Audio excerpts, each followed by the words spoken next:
Anak, Himalaya at inabutan kita dito sa bahay. Hindi ka ba busy sa PBI? I wish I were busy with PBI. But you know what, Dad? You should be thankful na nandito ako. Far from the dangers of my job, you say, right? Tama na. May nangyari ba sa trabaho mo? Wala naman. Not a big deal. Nag-away lang kami ng boss ko. Not a big deal. May ginawa lang ako na hindi niya gusto. Anak, sabi ko naman sa'yo, lumipat ka na lang sa law firm. Not only will you be appreciated for your hard work, I'll make you a partner. And you'll be your own boss. Hindi ka pa ba sawa dyan, Dad? Huh? Kung meron mang hindi nakaka-appreciate sa akin, we both know who that is. And that's definitely not PBI, even our chief, most definitely not Firewall.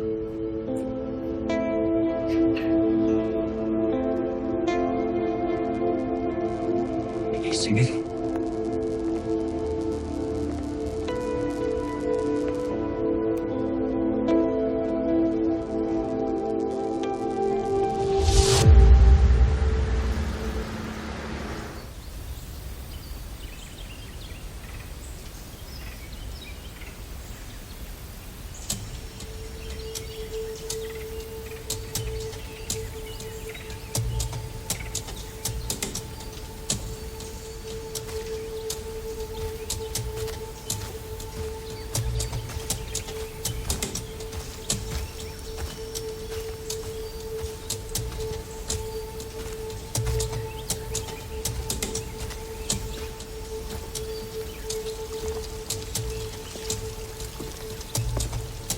Grabe, Chip.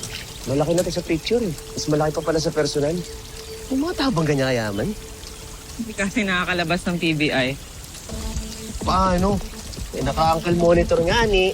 Nakasabi mo, sasabog ako eh. Grabe ka naman, Nex. Binibiro lang naman kita. Hindi naman sasabog yan. Joke lang yun. Joke lang. Hoy! Anong ginagawa niyo dito?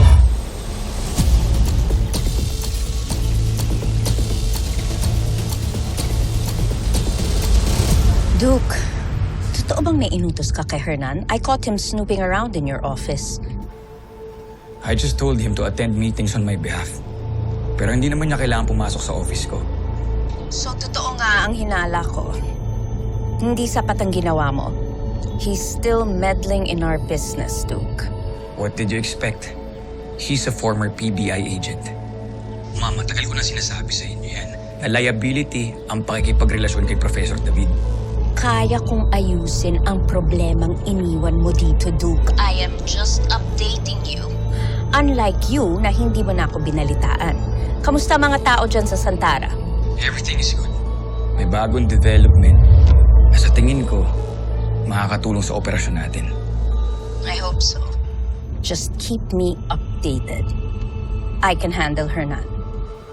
Okay, ma'am.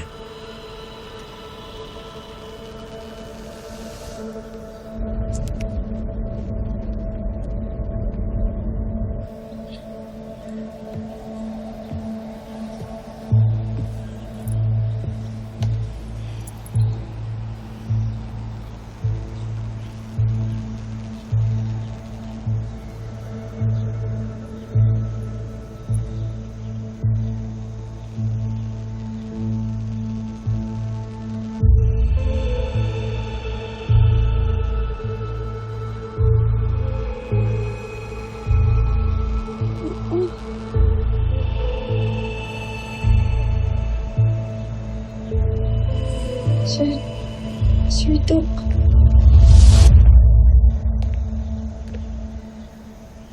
Sir Duke. Sir, iuuwi niyo na po ba? Boss!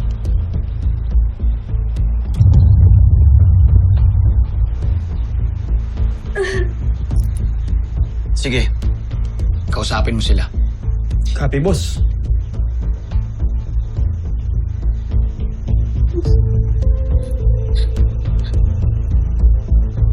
Boss ko po nila. Boss po kayo ng mga sindikato.